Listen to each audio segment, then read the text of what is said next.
Hi guys, சொன்ன மாதிரியே பார்த்தீங்கன்னா பயங்கரமான வின்டர் ஸ்டார்ம் ஸ்டார்ட் ஆகிடுச்சு. சாட்டர்டே நைட் 9 o'clockலேருந்தே ஆக்சுவலாக வந்து வெதர் ரிப்போர்ட் படி வந்து நமக்கு ஸ்னோ ஸ்டார்ட் ஆகிறதா இருந்தது. அப்படியும் பார்த்தீங்கன்னா 1 hour அப்படியே டிலே ஆகிட்டே இருந்ததுங்க. ஸோ ஏர்லி மார்னிங் 2 o'clockலேருந்து தான் ஸ்டார்ட் ஆச்சு. ஸோ வந்து நாங்கள் எப்படி எக்ஸ்பெக்ட் பண்ணிட்டு இருந்தோம் அப்படின்னா, இந்த டேலஸ் அட்லாண்டா ரீல்ஸ் எல்லாம் பார்த்ததுக்கு அப்புறமேட்டு பெருசாக இருக்காது, கம்மியாக தான் இருக்கும் அப்படின்னு எதிர்பார்த்துருந்தோம். ஆனால் எதிர்பார்த்ததை விடவுமே அதிகமாக இருக்குது. காலையில் 9 மணிக்கே எந்த அளவுக்கு வந்து ஸ்னோ பெஞ்சிருக்கு அப்படின்றத பாருங்கள். ஸோ இன்றைக்கி வந்து கொஞ்சம் க்ளீன் பண்ணுறதுக்கெலாம் வரமாட்டாங்க, நேற்றே சொல்லிட்டாங்க. ஏன்னா ஸ்னோ பெஞ்சிட்டே இருக்குது.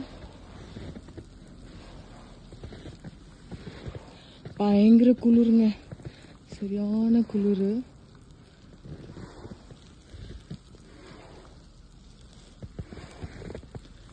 ஃபுல்லாக அமைதியாக இருக்குது.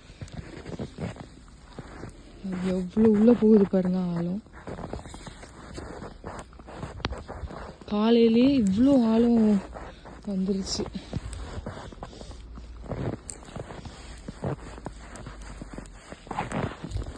போய்கிட்டே இருக்கு.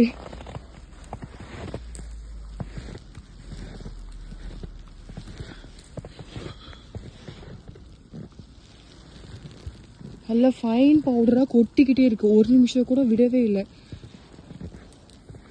எப்பவும் பார்த்தீங்கன்னா இவ்வளோதாங்க, இதோட நின்றோம். ஸோ இன்றைக்கி ஃபுல்லாகவே இருக்குது. இப்போ டைம் வந்து பார்த்திங்கன்னா 9 தான் ஆகுது.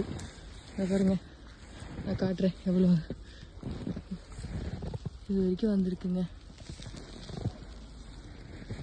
ஸோ இன்றைக்கி நைட்டு ஃபுல்லாக இருந்துச்சுன்னா ரொம்ப கஷ்டம். எப்படியும் ஒரு 20 inches அந்த மாதிரி வந்துடும் தான் நினைக்கிறேன்.